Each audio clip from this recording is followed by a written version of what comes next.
और अब India super 10। कानून मंत्री किरेन रिजिजू ने कहा कि हम जनता के सेवक हैं, हम संविधान के हिसाब से काम करते हैं, जनता ही देश की मालिक है। सुप्रीम कोर्ट की चेतावनी को नकारते हुए उन्होंने कहा कि कुछ मीडिया रिपोर्ट्स में कहा जा रहा है कि सुप्रीम कोर्ट ने चेतावनी दी है, जबकि यहां कोई किसी को चेतावनी नहीं दे सकता। भारतीय सेना ने अग्निवीर भर्ती की चयन प्रक्रिया में बड़े बदलाव का ऐलान किया है। अब उम्मीदवारों को पहले एक online common entrance examination test यानी रिटन टेस्ट देना होगा। अभी सीईई सबसे बाद में लिया जाता है। सेना की तरफ से कई न्यूज़पेपर्स में एनरोलमेंट प्रोसेस में बदलाव की घोषणा करने वाले विज्ञापन प्रकाशित किए गए थे। इस संबंध में एक आधिकारिक अधिसूचना मध्य फरवरी तक जारी होने की उम्मीद है। केंद्र सरकार ने चीनी कनेक्शन सामने आने के बाद 232 मोबाइल ऐप को बैन और ब्लॉक करने की प्रोसेस शुरू कर दी है और इसमें 138 ऑनलाइन सट्टा खिलाने वाले और 94 लोन देने वाले ऐप्स शामिल हैं। गृह मंत्रालय ने बताया कि electronics and information technology ministry ने पिछले हफ्ते इन ऐप्स को बैन और ब्लॉक करने की सिफारिश की थी और उसके बाद मंत्रालय ने यह फैसला लिया। दिल्ली से न्यूयॉर्क जा रही अमेरिकन एयरलाइंस की फ्लाइट में एक महिला कैंसर पेशेंट को उतार दिया गया। उनकी गलती बस इतनी थी कि फ्लाइट में अपना बैग ओवरहेड केबिन में रखने के लिए उन्होंने एयर होस्टेस से मदद मांग ली।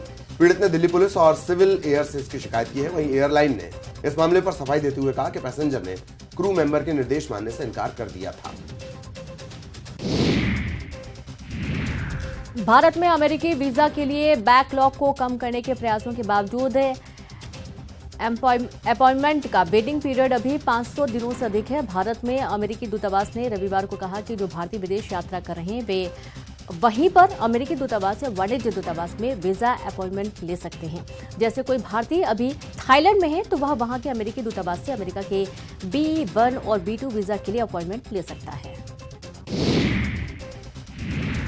पंजाब के अमृतसर में एक व्यक्ति गन पॉइंट पर ट्रैफिक जाम हटाता हुआ नजर आया। भीड़ भरी सड़क पर जब जाम लगा तो इस व्यक्ति ने अपनी जेब से रिवॉल्वर निकाली, हाथ में लहराते हुए लोगों को हटाने लगा।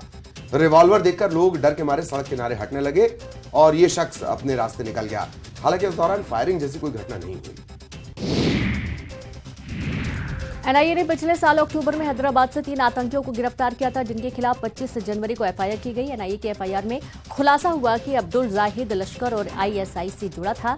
अब्दुल ने पाकिस्तानी आकाओं के कहने पर माज और समीउद्दीन समेत कई युवाओं की भर्ती की थी, जिनका इस्तेमाल वह आतंकी घटनाओं को अंजाम देने के लिए करता था।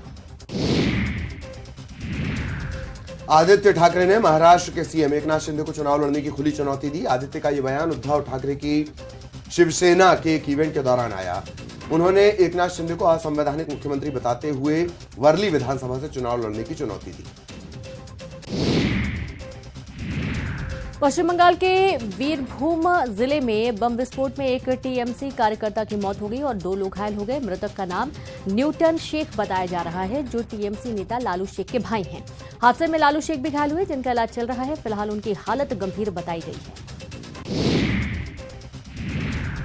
लखनऊ में रविवार को all India Muslim personal law board की कार्यकारिणी की बैठक हुई। इसमें असम में बाल विवाह से जुड़ी गिरफ्तारियों का मामला भी उठा। बोर्ड के सदस्यों ने कहा कि असम पुलिस को गिरफ्तारियों पर तुरंत रोक लगानी चाहिए। मामले में एमआईएम चीफ ओवैसी ने सरकार से पूछा है कि जिनकी शादी हो चुकी है उन लड़कियों का आप क्या करेंगे।